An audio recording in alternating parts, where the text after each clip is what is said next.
JB, hoje eu estou olhos nos olhos com uma psicóloga social doutorada pela USP.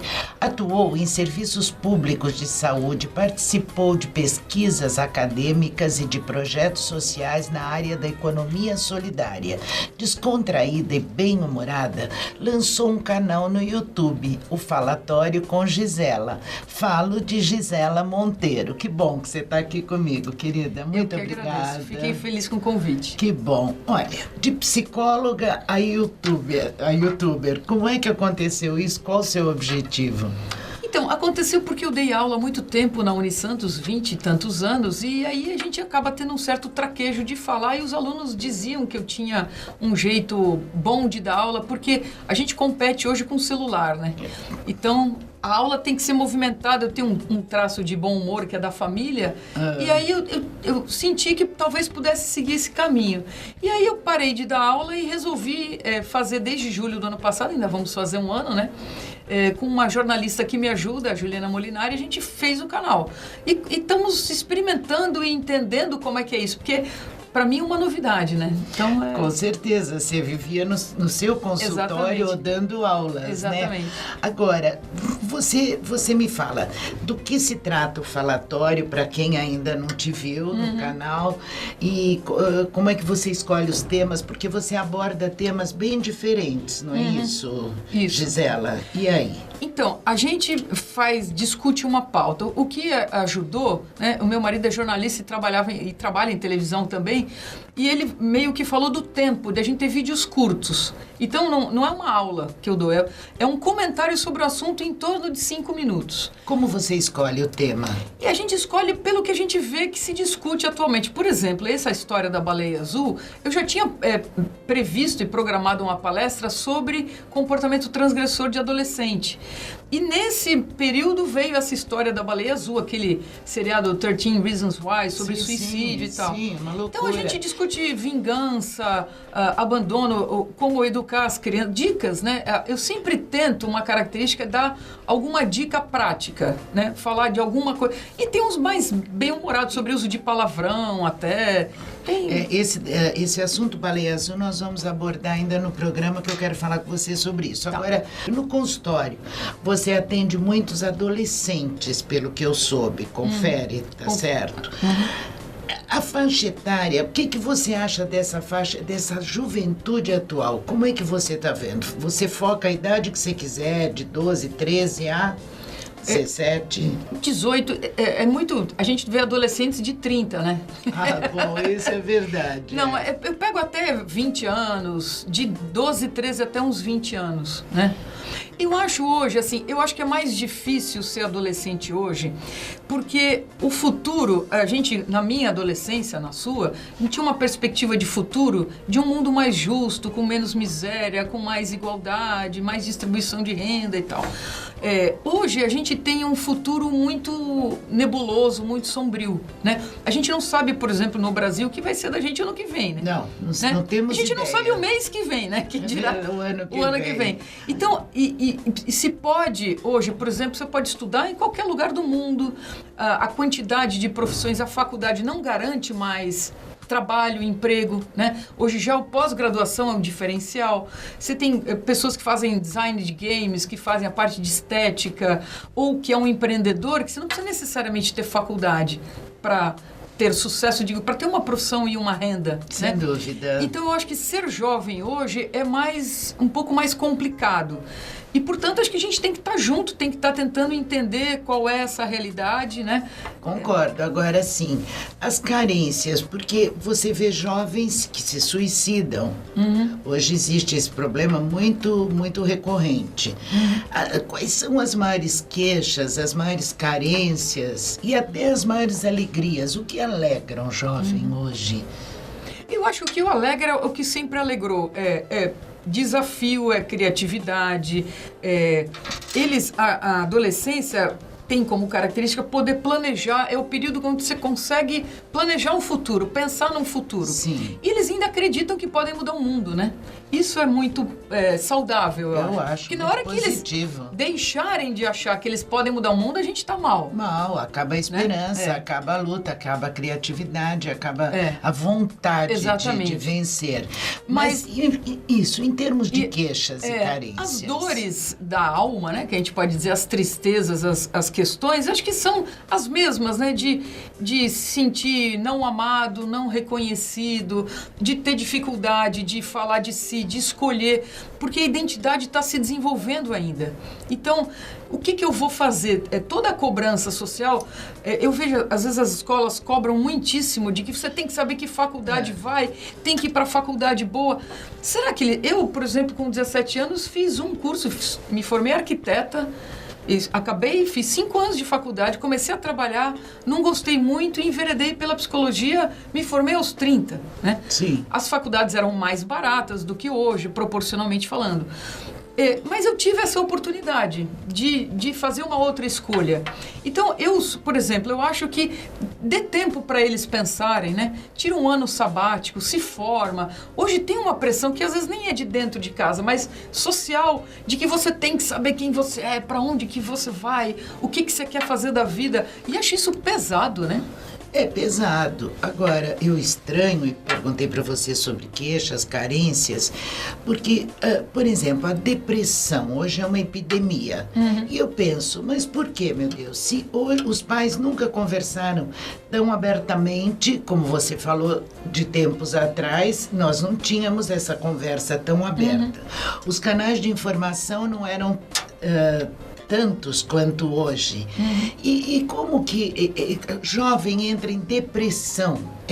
Isto me causa uma dúvida. Qual é o erro uma que certa existe incompatibilidade. Qual é o erro que existe nesse percurso? Então, a gente quando fala em depressão, é um termo genérico de uma doença que tem um espectro variável. E amplo, né? E amplo. Então, você pode ter traços na família, histórico, né? Que isso já tem um certo peso. E acho que, se a gente pudesse dar uma definição bem rápida da depressão, é uma dificuldade em agir, em fazer, em tomar a frente, em viver, né? Então, a depressão, às vezes, ela pode ser, e muitas vezes relacionada a alguma perda, né? Uma depressão que não é que você é deprimida, você está deprimida porque perdeu o emprego, uma relação amorosa, uma situação econômica, às vezes familiar. Uma insatisfação maior também é rotulada hoje, porque tudo é depressão. Exatamente. Também, né? Então, essa coisa do adolescente, essa instabilidade que é característica, se ele passa um tempo mais introspectivo, mais recluso, mais na dele. Porque assim, se alguém te falar, Clara, eu trabalho 14 horas por dia, né? A gente vai falar, nossa, que legal, a pessoa acorda, faz 1000 coisas. Se a pessoa fala, puxa, Clara, eu não consigo trabalhar antes das 11 da manhã porque eu tenho dificuldade, eu não tenho vontade, a gente já pensa que está deprimido, que está mal, ou que é preguiçoso, que é vagabundo, que é folgado. Né? É verdade. Então, qualquer coisa que não seja uma hiperatividade, ela já é vista socialmente como entendeu? Um baixo astral, exatamente. Uma coisa como chamam. Agora, e a internet para esses jovens não está um excesso? Tá. Eu acho que assim, as redes sociais, por exemplo, o que você vê é só o lado A da vida, né? Porque é todo mundo feliz, bacana, ninguém tem mau humor de manhã, ninguém é chato, ninguém é enrolado. Tudo é lindo, maravilhoso. Isso. Os jogos absorvem, principalmente os meninos, que ficam horas e horas. Eu acho muito complicado, eu acho que tem que limitar. Um jeito de ter interesse pela vida é viver. É sair por aí, é ir na casa de amigo, é ir pra praia, é praticar um esporte. Sem dúvida. Cultura, é música, é arte, tem muita coisa interessante. Então, acho que a gente também tem que tentar dar oportunidade para que ele veja outras coisas além do mundo, né? Ou que é desse tamanho, ou é desse tamanho, ou é desse tamanho, que ele dá uma recompensa instantânea, mas a vida não é assim, né? Não. Vamos voltar para o falatório? Vamos. Você já recebeu críticas? Então, até uma coisa curiosa, o primeiro vídeo que eu fiz, ele teve muita o segundo, acho, né, sobre o palavrão. Eu dei aula há 20 anos e eu falo palavrão. Eu falo palavrão dando aula. Mas eu digo que o nome do vídeo é advérbio de intensidade. Porque eu nunca xinguei ninguém, nunca nenhum aluno reclamou de mim, porque a gente fala... Né? Com naturalidade, como dando um ênfase. Exatamente. Exatamente. Nossa senhora, né? Você chuta alguma coisa, você fala um palavrão, melhora a dor. Do que você fala, puxa vida, chutei uma pedra. E aí, o ano passado, em janeiro, a coordenadora do curso veio dizer que um aluno reclamou de mim, porque eu falava palavrão na aula. E esse foi o mote de eu fazer o vídeo sobre o palavrão e teve 11 mil visualizações sem a gente trabalhar. Né? Sem funcionar. Que coisa curiosa. E é uma coisa que é um traço, o bom humor e esse jeito meu, assim, se eu tiver que, numa situação mais íntima, porque você dá aula para a mesma sala há um ano, né? Claro. Então você cria uma certa intimidade. Sem dúvida. Se eu não puder ser eu mesma, é difícil. Fica difícil. Aí fica muito difícil.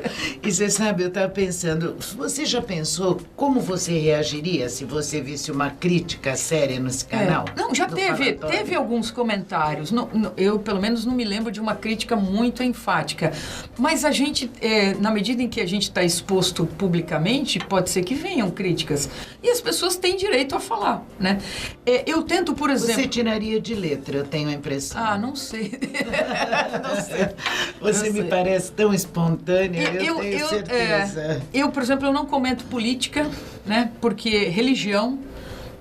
a gente pode falar de coisas subjacentes a isso. Por exemplo, a gente está pensando em falar alguma coisa sobre a corrupção, né?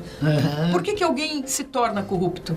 Que mecanismo de entrada teria isso? E o poder, é o dinheiro, é o status, né? E aí, independente de partido, né? Mas de falar isso como um todo, que a gente vê muito na política, mas também vê fora dela, né? Também. Então, eu não sei, então a gente tem que, na medida que a gente está pondo a cara, dá a cara a tapa, a gente corre esse risco, esse né? risco e tem que sair. Agora, voltando à baleia azul, pelo amor de Deus, você vai terminar me mandando uma mensagem para esses pais, para esses jovens. Agora, é um desvio de padrões da sociedade muito forte, não é? Eu gostaria de chegar a uma conclusão, eu sei que é difícil, mas...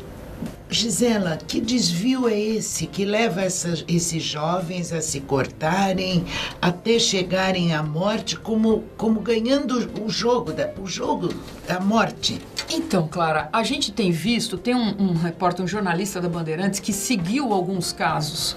A gente não tem aqui provas de que isso tenha acontecido por causa do jogo.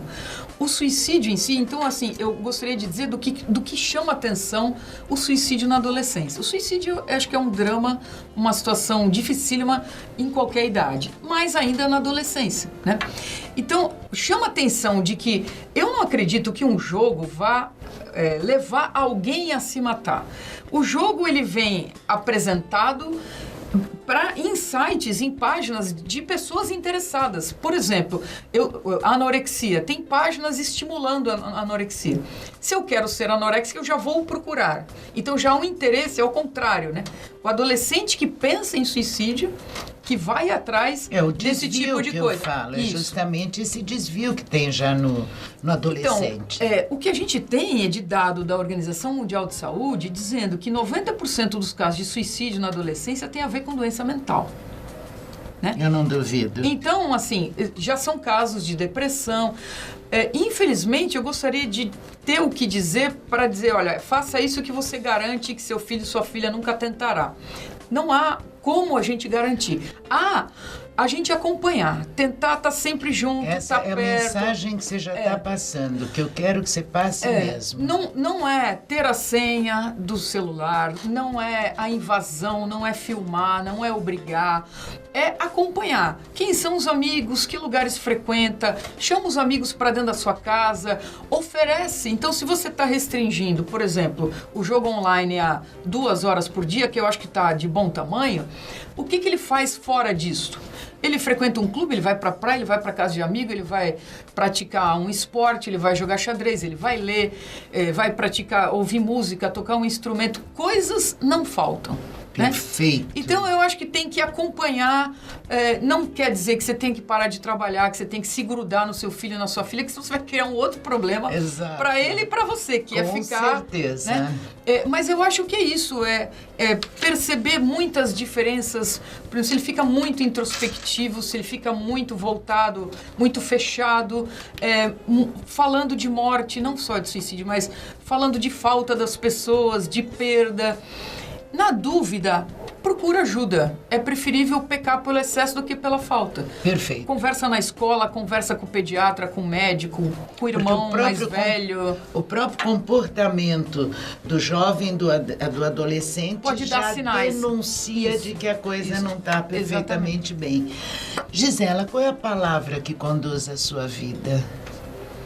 Eu acho que é alegria. Eu sou alegre. Eu acho que é uma característica minha. Que bom. Muito obrigada, querida, por você ter vindo. Eu que agradeço demais. Você trouxe esclarecimentos ótimos aqui para nós e pode fazer um convite para o pessoal acompanhar você no falatório. Eu ainda fico meio constrangida dessas coisas, não sei, né? Psicólogo não é treinado para falar de si mesmo, né? Uhum. Mas aqui eu peço que você visite a página, um canal no YouTube, uma página no Facebook, Falatório com Gisela. Assista os vídeos, acho que deve ter perto de uns 50 vídeos aí.